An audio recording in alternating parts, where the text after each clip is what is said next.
Welcome back to my new video. তো এখন যদি আমি একটা কোশ্চেন করি, বাংলাদেশের সব থেকে সুন্দর জায়গা কোনটা, ম্যাক্সিমাম মানুষের অ্যান্সার আসবে সেন্ট মার্টিন। হ্যাঁ, আজকে আমি যাচ্ছি সেন্ট মার্টিনে, আর এটা হচ্ছে বাংলাদেশের একমাত্র প্রবাল দ্বীপ। তো আর কথাবার্তা না বলে এখন রওনা দেই ফকিরাপুলের উদ্দেশ্যে। মানে আর কি, ফকিরাপুল থেকে বাস ধরবো, দেন টেকনাফ, দেন শিপে করে সেন্ট মার্টিন। Let's go. আমরা 1100 টাকা দিয়ে ঢাকার ফকিরাপুল থেকে টেকনাফের জন্য বাসে উঠি। আমরা বেশ কয়েকদিন আগেই বাসের টিকিট অগ্রিম কেটে রাখি।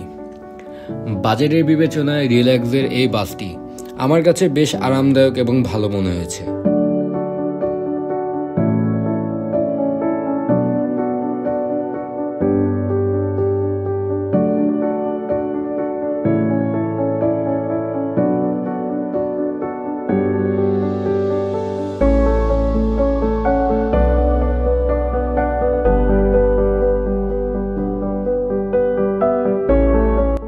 তবে কক্সবাজারে আমাদের বাসে কিছু সমস্যা দেখা দেয়, সেজন্য আমাদেরকে সেজুদি ট্রাভেলসের স্লিপার কোচে করে টেকনাফ পর্যন্ত নিয়ে যাওয়া হয়। এক হিসেবে ভালোই হয়েছে, কিন্তু ইকোনমিক বাসের ভাড়া দিয়ে স্লিপার কোচেরও মজা পেয়ে গেলাম।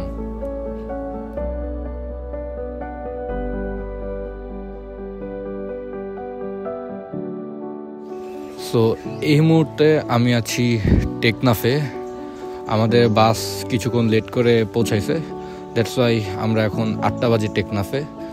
তো টেকনাফে এখান থেকে অ্যাকচুয়ালি শিপের টিকিট পাওয়া যায়, আর হচ্ছে আপনারা যে বাস কাউন্টার থেকে বাসের টিকিট কাটবেন ঢাকায়, তো সেখানেও শিপের টিকিট পাওয়া যায়। বাট আমরা শিপের টিকিট কীভাবে বুক করছি, তো সেটা জানতে হলে আপনাদেরকে যাইতে হবে ফ্ল্যাশব্যাকে। So let's go.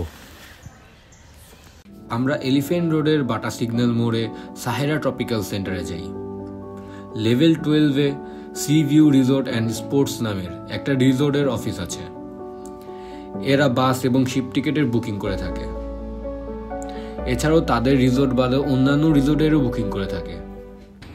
আমি জিয়ান মাহমুদ, IT.com.BD ডিজিটাল মার্কেটার একজন। আচ্ছা, সো ভাইয়াই হচ্ছে আমাদেরকে সব ম্যানেজ করে দিল। আর এটা হচ্ছে আমাদের যে রিসোর্টটা নিয়েছি ওটার রেগুলার প্রাইস, বাট এখানে কিন্তু ডিসকাউন্ট থাকে। তো এটাই হচ্ছে ডিসকাউন্ট ডিটেলস। তারপর হচ্ছে বাইরে গিয়ে কথা বলবো। থ্যাংক ইউ ভাই। আসসালামু আলাইকুম, ভালো থাকবেন।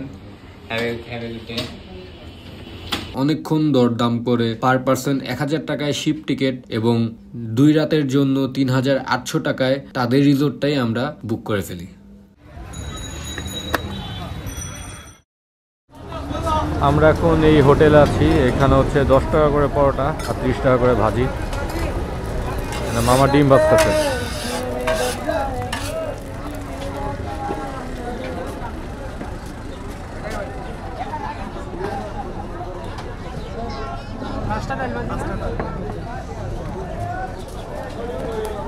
আমরা দ্রুত শিপে উঠে পড়ি।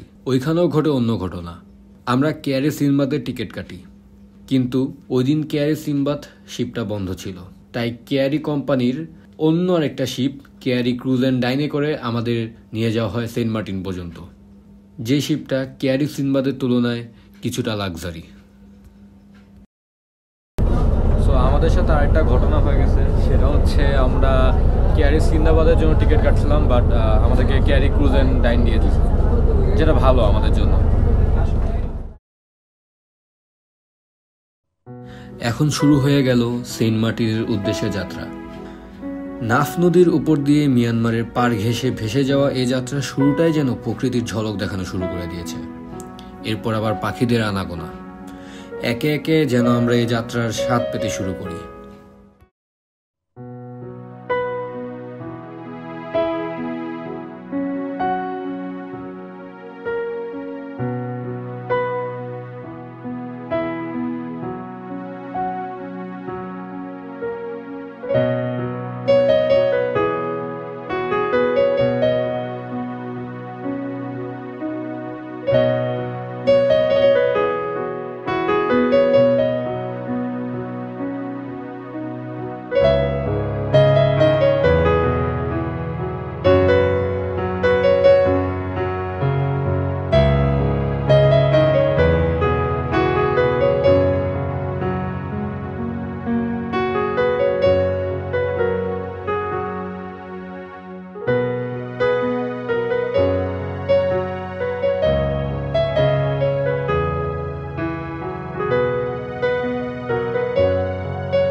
প্রায় 2 ঘন্টা 30 মিনিট পর পৌঁছে যায় সেন্ট মার্টিন। তবে সেখানে পৌঁছেই শুনতে হলো ব্যাড নিউজ। মিয়ানমারে যুদ্ধ হওয়ায় নিরাপত্তার জন্য ড্রোন উড়ানো সম্পূর্ণ নিষেধ। মনটাই খারাপ হয়ে যায়, তবে কি আর করার, মেনে নেওয়া ছাড়া অন্য আর কোনো উপায় নেই। সো এখন আমরা পৌঁছে গেছি সেন্ট মার্টিনে। আর এখানে খুব খারাপ একটা জিনিস হলো, অ্যান্ড সেটা হচ্ছে এখানে ড্রোন ফ্লাই করা সম্পূর্ণ নিষেধ। মানে যে কোনো প্রকারের ড্রোন, ইনফ্যাক্ট ক্যামেরা ছাড়া ড্রোন। সো কোনো প্রকার ড্রোন ফ্লাই করা নিষেধ। আর আমাদের কাছে এটা এনাফ ইনফরমেশন ছিল না, নাহলে আমি ড্রোনই আনতাম না।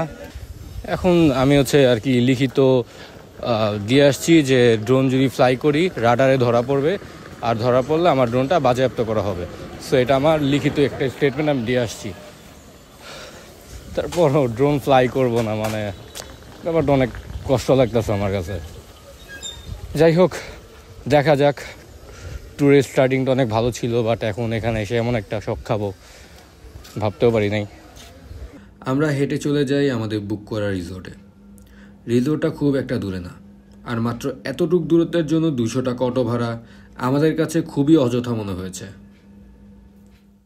সমুদ্র দর্শনের পর নিজেকে পানি থেকে বেশিক্ষণ দূরে রাখা যায় না, তাই তো খুব দ্রুত রুম বুঝে নিয়ে রেডি হয়ে দৌড় দেয় সমুদ্রের ঢেউয়ে নিজেকে ভাসাতে।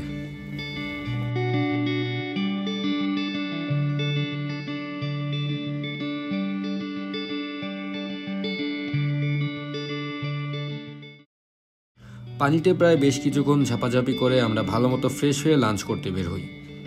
রিসোর্টের রেস্টুরেন্টে আমরা লাঞ্চটা করে ফেলি। এই সব কিছু ছিল টোটাল 600 টাকা, সাথে ব্যাকগ্রাউন্ডে এত সুন্দর একটা ভিউ। আমাদের লাঞ্চটাও খানিকটা স্পেশাল হয়ে যায়।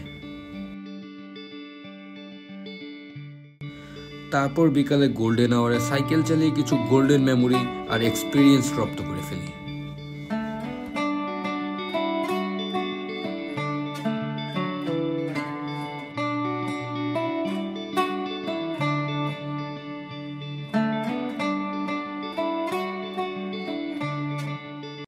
সন্ধ্যায় আমরা যাই সেন্ট মার্টিন বাজারে। সেখানে কিছু ছোটখাটো সি ফুড আর লোকাল ভাজা পোড়া খেয়ে আশেপাশে হাঁটাহাঁটি করি। মিষ্টি কত করে? 25 টাকা পিস। 20 টাকা করে না? এটা 20 টাকা, এটা 20 টাকা, এটা 20 টাকা বস। এটা কাঁচা গোলা আছে, রসগোল্লা আছে 25 টাকা। এটা এখানে কালো জাম গোলাপ জাম চমচম, একদম ফ্রেশ, একদম গরম মিষ্টি। এটা পেঁয়াজু না? কত করে পিস? 2 টাকা। আঙ্কেল, এটা কি ধরনের বাদাম? এটা খেতা সিদ্ধ করা। কি এটা হলো চুয়ানা বাদাম। হ্যাঁ, এটা হলো খেতা সিদ্ধ করা। তো এখন আমরা যাচ্ছি রাতের খাবার খেতে, আমাদের রিসর্ট থেকে বের হচ্ছি। তো আমরা রাত্রে পরোটার ভাজি খাবো, যেটা আমার পার্সোনাল ফেভারিট। মানে আমার পার্সোনাল ফেভারিট হচ্ছে পরোটা, আর সাথে যে কোনো কিছু ডাল ভাজি যাই হোক, যেটাই হোক, পরোটা হইলে হয়েছে আর কি। কত করে মামা পরোটা? 10 টাকা। আর ভাজি? ভাজি 30 টাকা। 30? ওকে ওকে ওকে। ডিম ভাই 30। 30? হ্যাঁ 30 টাকা। রাতে আমাদের ডিনার খেয়ে আমরা আবারও চলে যাই বিচে। এখানে ব্যাপারটা আরও বেশি স্পেশাল হয়ে যায় যখন আমরা দেখা পাই ব্লু প্ল্যাঙ্কটনের।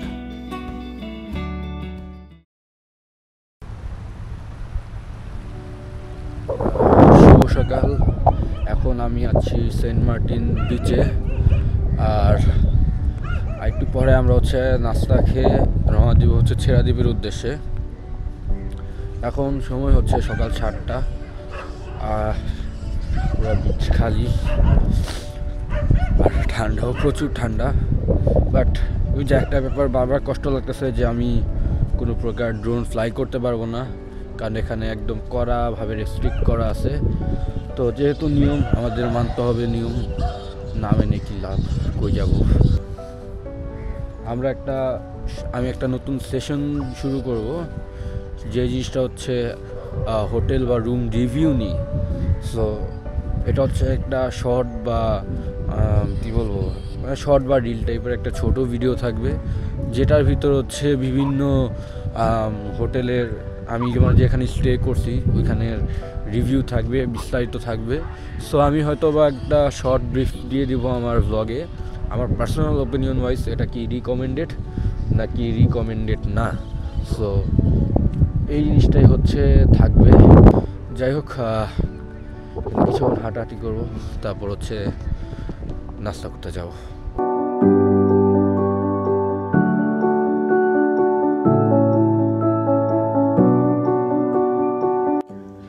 সকালের নাস্তা আমরা 5 জন মিলে 200 টাকাতে সেরে ফেলি। এরপর রওনা দেই ছেড়া দ্বীপের দিকে। ছেড়া দ্বীপের দিকে যাত্রার পথটি অস্বাভাবিক সুন্দর। আমাদের সেন্ট মার্টিন ট্যুরের অন্যতম স্পেশাল জিনিস ছিল এই ছেড়া দ্বীপ ভ্রমণ এবং ভ্রমণের পথ। সো আমরা এখন এই মুহূর্তে আছি ছেড়া দ্বীপে। আমরা হেঁটে হেঁটে যাচ্ছি ছেড়া দ্বীপের শেষ প্রান্তে, প্রবাল পাথরের মাঝখান দিয়ে ভ্যানে করে যে আসার এক্সপিরিয়েন্সটা। সো এখানেই আমি মনে করি যে আমাদের ট্যুরের টাকা ওষুধ হয়ে গেছে। তো এই আর কি। তো হোপফুলি আরও ভালো কিছু দেখবো, আরও ভালো এক্সপিরিয়েন্স হবে, যেহেতু আরও একদিন আছে।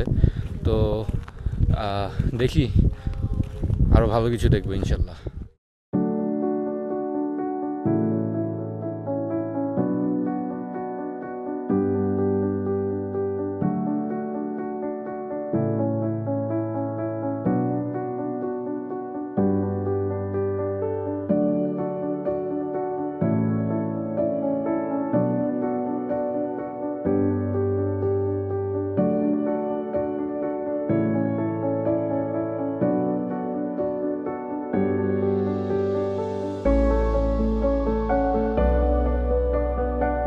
প্রবাল পাথরে ঘেরা এই অঞ্চলটা কতটা সুন্দর এটা মুখে বলে বা ভিডিওতে দেখিয়ে বোঝানো সম্ভব না।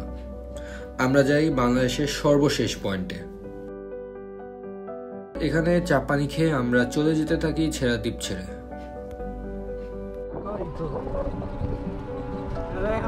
ডাক দে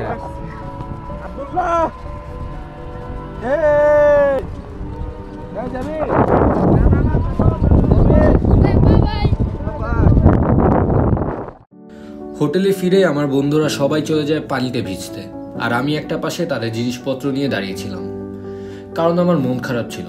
তাই দাঁড়িয়ে দাঁড়িয়ে সমুদ্রের বিশালতা দেখছিলাম। দুপুরে আমরা সেখানে চলে যাই যেখানে আমরা রাতের ডিনার করেছিলাম, কারণ তাদের খাবারের টেস্ট, খাবারের দাম, ব্যবহার সবকিছুই ভালো লেগেছিল। শুধুমাত্র এনভায়রনমেন্ট একটু লোকাল। যেহেতু আমরা সবাই ছেলে, তাই এনভায়রনমেন্ট নিয়ে আমাদের কোনো রকম প্যারা ছিল না। আমরা জনপ্রতি 80 টাকায় 1 প্লেট করে খিচুড়ি খাই। দুপুরের খাবার খেয়ে আমরা সরাসরি চলে যাই সেন্ট মার্টিন জেটিঘাটের বিচে। পার্সোনালি আমার কাছে এই জায়গাটা ছবি তোলার জন্য সব থেকে সেরা মনে হয়েছে। তারপর আবারও সাইকেল ভাড়া নিয়ে ঘোরাঘুরি শুরু করি।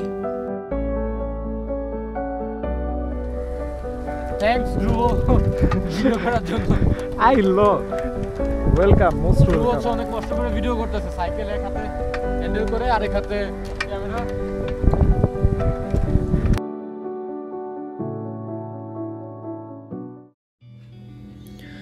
সন্ধ্যাটা বিভিন্ন রিসর্টে ঘুরে সাইকেল চালিয়ে চা বিস্কুট খেয়ে পার করে ফেলি। তারপর সি ফুড আর বারবিকিউ খাওয়ার অভিযান শুরু করি। বেশ কিছুক্ষণ ঘুরে আমরা একটা 1 কেজি এর টুনা মাছ আর 2টা ছোট সাইজের স্কুইড 1200 টাকাতে ফিক্স করে ফেলি। এখানে একটা চার্ট আছে, এখানে মাছ কেনা ইনস্ট্রাকশন দেওয়া আছে, যদি দেখাই এই যে। তো আপনারা ট্রাই করবেন এটা ফলো করেই, মানে ট্রাই করবেন কি আপনারা অবশ্যই এটা ফলো করে মাছ কিনবেন। এটা হচ্ছে এই রেস্টুরেন্টের আন্ডারে, ইউরো বাংলা রেস্টুরেন্ট। সত্যি বলতে আমার কাছে মাছটা খুব একটা ভালো লাগে নাই, কারণ মনে হচ্ছিল মাছটাকে অতিরিক্ত বেশি পুড়িয়ে ফেলেছে। যদিও এটা সামুদ্রিক মাছ, তাই লবণাক্ত হওয়াটা স্বাভাবিক, তারপরও আমার আর সাহেলের কাছে মনে হচ্ছিল অনেক বেশি লবণ হয়ে গেছে, কিন্তু আবার বাকিদের কাছে নাকি ঠিকঠাক লেগেছে। যাই হোক, ফুড রিভিউ বাদ দিয়ে আমরা যাই বিচে, আর এখানে আরেকটি স্পেশাল মুহূর্ত পেয়ে যাই। গিটার, গান, সমুদ্রের ঢেউ, ঢেউয়ের গর্জন আর অনেক বাতাস। কোথাও নেই ঝুমঝুম অন্ধকার তক্ষ ঢাকা নিশুতিতে, রূপকথা শুনে শিউরে ওঠে না গান। স্বপ্নে আমার শরীরে কেউ ছড়ায় না শিউলি ফুল, আলোর আকাশ উড়ে এসে চলে না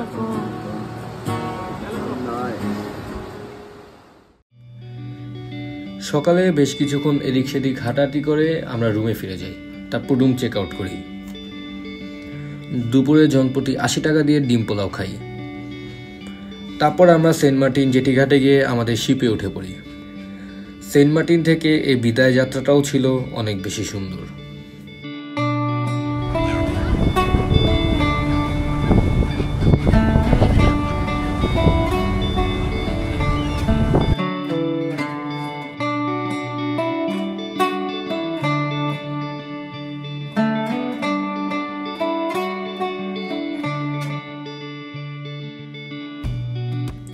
তারপর সন্ধ্যায় পৌঁছে জনপ্রতি 930 টাকা দিয়ে Teknaf to Dhaka Shyamoli business class বাসের টিকিট কেটে নিই। তারপর কিছু ভাজা পোড়া কিনে সাথে নিয়ে বাসে উঠে পড়ি। সত্যি বলতে এই সেন্ট মার্টিন ট্যুর আমার জীবনে এখন পর্যন্ত সবচেয়ে সেরা ট্যুর। আমার এখনো মনে হচ্ছে যে একগুচ্ছ রঙিন অভিজ্ঞতা আমার নিজের মধ্যে গেঁথে আছে। এমন অস্বাভাবিক কিছু সুন্দর মুহূর্ত পাই যা হয়তো চাইলেও এমনভাবে পুনরায় গঠন করা সম্ভব না। তবে এই সব কিছু শুধু প্রাকৃতিক সৌন্দর্যের জন্য হয়নি। যদি বন্ধুরা না থাকতো তাহলে ট্যুরটা এমন অন্য লেভেলে যেতে পারতো না।